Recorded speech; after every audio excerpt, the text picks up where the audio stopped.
Social Media Manager. Welcome to Freedom Digital.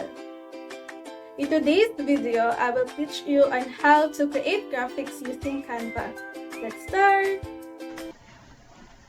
To start with our tutorial, punta tayo sa Canva. Let's type sa browser canva.com.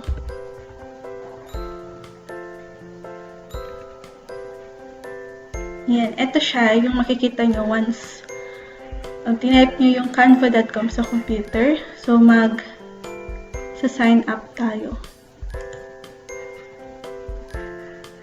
Pwede ka mamili kung sign up with Google, sign up with Facebook, or sign up with email. So, I will choose sign up with Google.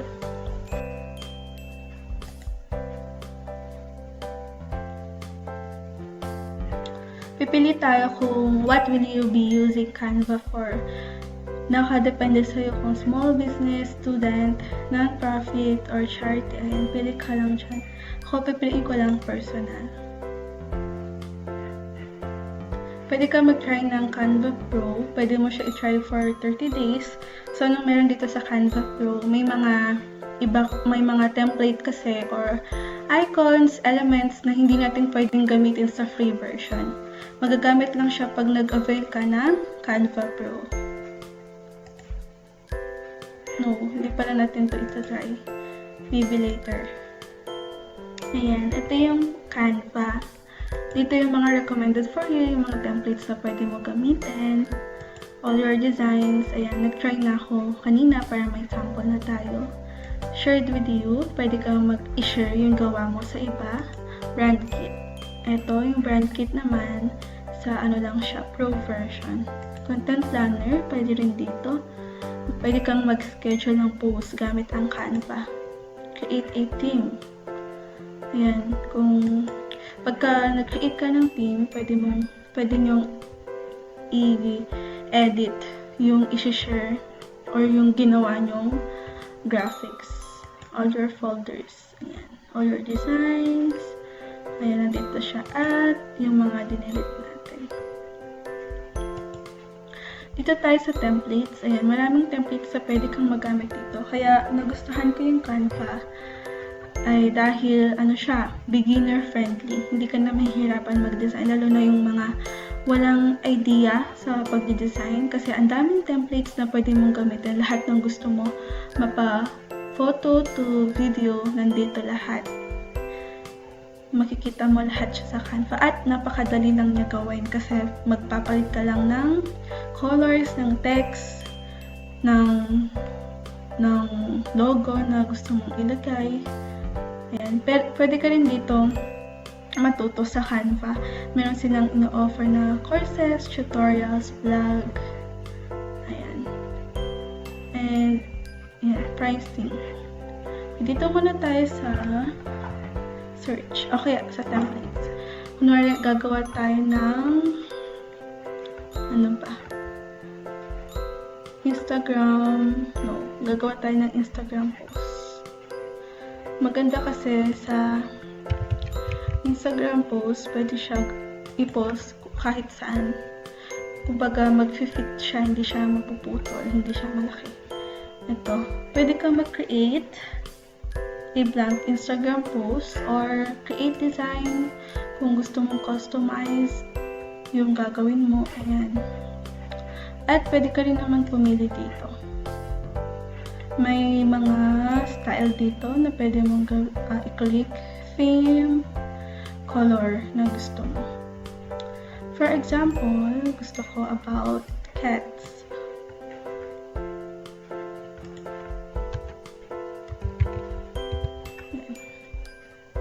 Search lang natin. Ayan, ang daming lumilito. Ito, free lang siya. Gusto ko yung simple lang. Ito yung ginamit ko kanina.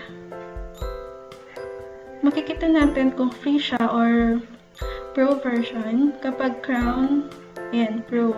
Kapag walang nakalagay, free, paid. Ayan, may mga paid din. Ito, kunwari, ito yung gagamitin natin. Customize this template. Dito tayo sa elements. Search natin cute cat. Ayan. Dito sa photos. Photos, graphics, video, or audio. Ayan. Kompleto dito sa Canva. Gusto ko sa photo. Ayan. Ang dami na ng result na lumabas about sa cat. Kung hindi mo pa makita dito yung right photo na gusto mong gamitin, pwede ka mag-click dito sa pixel. Search natin cute cat. Ayan, di ba? Ang cute. Kung wala pa rin dito, marami pa. Pwede sa Pixabay. Ito, mga yan. Pwede ka rin mag-upload from Google Drive, Facebook. Yan, pwede kang mag-upload dito ng sarili mong image. Kung meron kang naka-prepare. Dito na lang ako sa Pixels. Gagamitin ko ito. Kasya pa siya. Wait lang. Delete ko muna yung background. Lalagay ko to. Send backward. Yan, para mapunta siya sa background. Unfortunately, hindi siya kakasya. Pero okay na yan. Change ko na lang yung color ng background. Yan, para hindi masyadong halata. Or brown. Ayan. Ang gusto kong ilagay dito, ayan, kung mapapansin nyo, naka-group siya. Pag naka-group siya, isang click mo lang, madadrag na lahat siya. Kung ayaw mo yan, pwede mong i-ungroup. Pag naka-ungroup na siya, pa-isa-isa na lang. Ayan. Kung ayaw mo to, pwede mo siya i-delete. Kaya ko tong box. Naharangan yung face ng cat. Ilagay natin siya ng konti para kitang-kita yung design natin. Yan. For example, dito, gusto ko siyang palitan ng cats are the cutest. Ayan. Gusto natin palitan yung font style. Select natin. Ito, marami tayong pagpipili ang font style. Meron din Pro version and free version dito sa mga fonts. Hanap tayo ng free lang.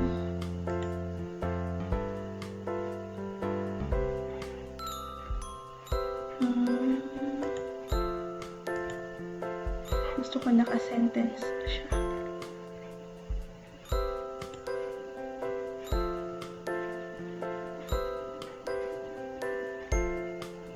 Tingin pa tayo kung may mga iba pang design.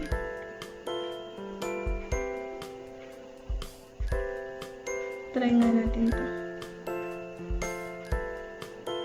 And for example yan, nakita nyo malaki yung spacing ng mga letters. Pwede natin siyang i-adjust dito sa spacing. Letter spacing or line spacing. Ayan, pwede natin yung ilaki or iliit yung space.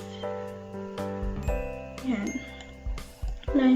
Letter spacing. Ayan, okay na yun sa akin.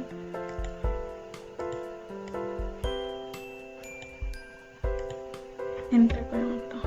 Ayan. Ipahin natin ang color para mas kita siya. Tingnan natin ito kung babagay. Ayan, okay na yan. Para contrast siya dun sa background. Dito naman,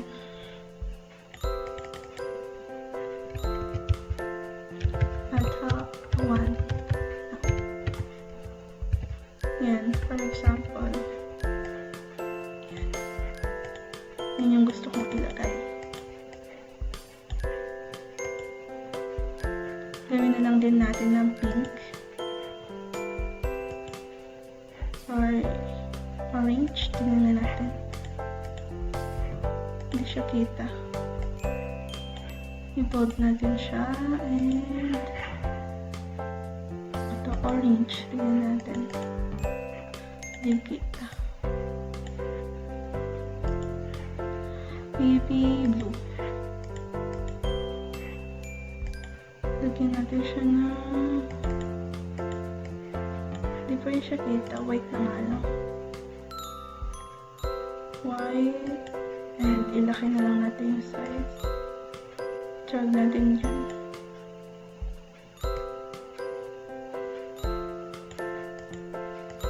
Ayan. Pwede natin ito lagyan ng icons kung gusto natin siyang lagyan dito sa elements. Ayan, dito sa graphics, makikita natin yung mga pwede natin ilagay. For example, eto, free lang siya. Ayan. Ayan.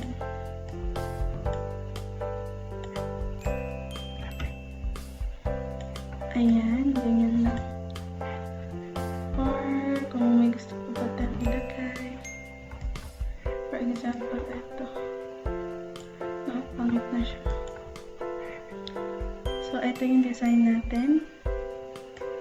Liit ko lang siya ng konti para kitang-kita. Kung gusto niyo pang mag-add ng isa pang page, pwede dito. Yan.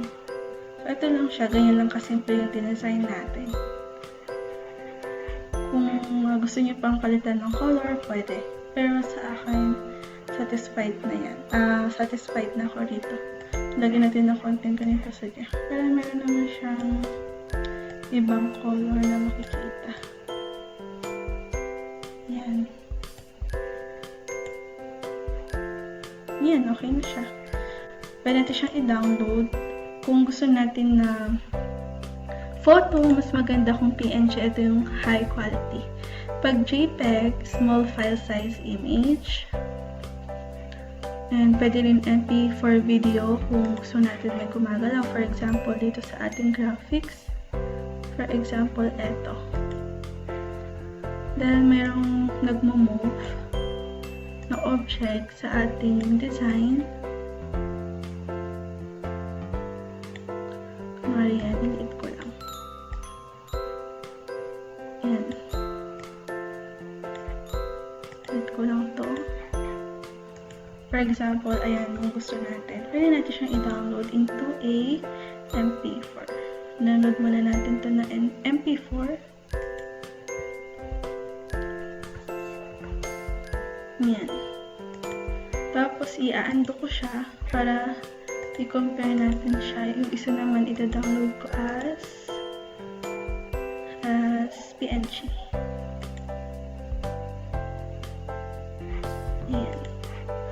Pwede rin natin siya i-save dito sa ating Google Drive kung ayaw natin siya i-download sa ating computer. Ayan siya. At dito sa home, balik tayo. Yung sabi ko nga kanina, ang maganda pa dito sa Canva ay hindi nawawala yung dinesign mo. Pwede mo siyang balik-balikan. Ito yung inedit ko kanina. Sinample ko lang din. Pwede mo siyang palitan ng design. For example, ayoko na itong image. Gusto ko siyang palitan. Pwede. Pili lang ako ulit dun sa elements. Search ko lang ng cat.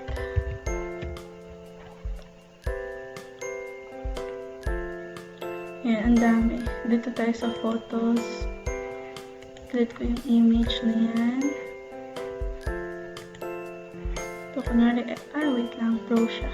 Sige, try natin yung pro para makita nyo. Pag pro version ang ginamit nyo at naka-free version lang kayo sa Canva, makikita nyo na merong watermark ng Canva. So, hindi ka rin makakakuha o hindi mo siya magagamit yung mga pro. Ito, ang cute. Ayan, di ba? Ang cute niya.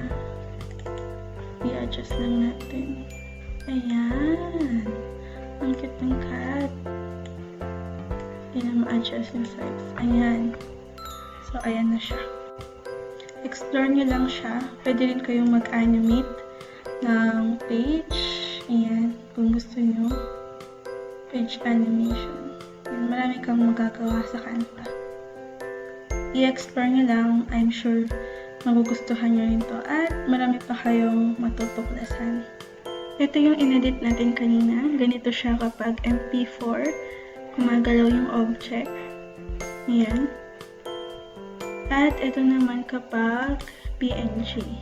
Kung mapapansin nyo, sobrang high quality rin ng photo. I hope you learned a lot in today's episode. For more future updates, don't forget to subscribe and hit the notification bell. Bye!